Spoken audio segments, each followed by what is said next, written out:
السلام عليكم ورحمة الله وبركاته. اللهم صل وسلم وبارك على سيدنا محمد صلى الله عليه وسلم. ازيكم يا حبايبنا، عاملين ايه؟ يا رب تكونوا بخير وبأفضل حال.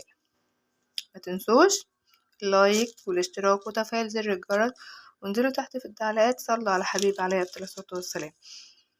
العيال كان عندي اكل من امبارح، كان عندي محشي كوسة وكان عندي رز بشعرية، قلت اما اسخنهم كده عشان نتغدى.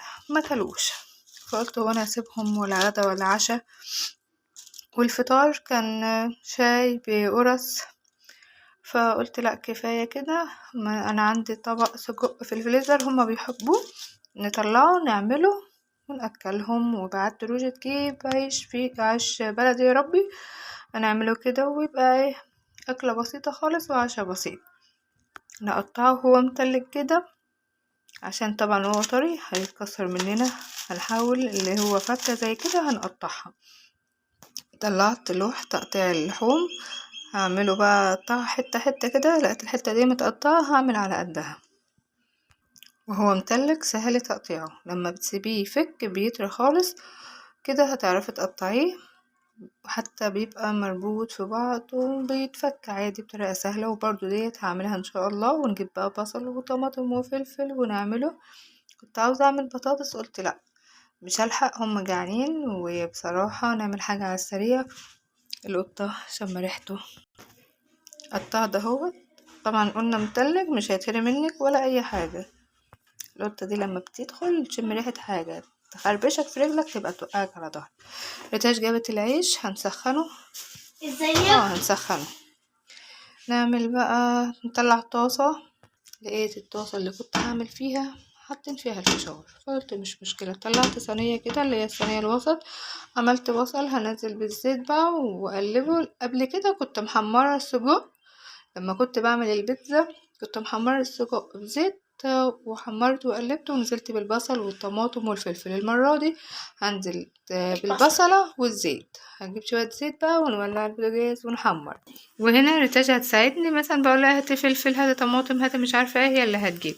هنا بقى نزلت بشوية زيت وهقلب، بجيب بقى المعلقة كده ونقلب بيها على ما نغسل الطماطم بتاعتنا والفلفل. قلت لها هنا قلبي البصل، طبعا البصل يصفر كده، وهنزل بالسجق. وبعد ما السجق يغير لون بنزل بقى بالطماطم والفلفل بتاعته، واحط ذرة خالص فلفل اسمر. بنعمله لحد ما يتحمر. هعمل بقى هنزل بالسجق بس يا حسين، هنزل بالسجق وبعد كده واخليها تقلب. نزلت هنا بالسجق، هوطي البوتاجاز على ما اغسل الفلفل والطماطم ونخرط عليه. نزلت بقى بطماطم ونزلت في فلفل اخضر وفلفل احمر، وهسيبه كده وشعر الفلفل اسمر هسيبه بقى ياخد مع نفسه كده. بفكر اقشر بطاطستين ونعملهم، ابعتها تجيب علبة تونة كده، يعني حاجة كده على العشاء. قلت لهم هنعمل بطاطس صوابع ولا تاكلوا شيبسي؟ قالوا لا شيبسي. وعاوزين تونة ولا نخلي التونة مع السردين والرنجة؟ قالوا لا هاتلنا تونة. هنا بقى بجهز الصينية عشان اسخن العيش على ما هما يجوا. وطلعت 3 طماطم كده نغسلهم ونقطعهم في طبق عشان نتعشى. وابو الرز جه هو كمان، شكله كان جعان، ما كان بيشتغل بقى وقال لي ايه لا هاتي تونه مع زي ما العيله عاوزين. بسخن الطاسه كده، وبعد ما تسخن بقوم نازله بالعيش واسخنه. على ما هم راحوا جبت بقى بتاع الخيار والطماطم، قطعتهم. كنت عامله كابوتشا في الغدا واتبقى منها احطها.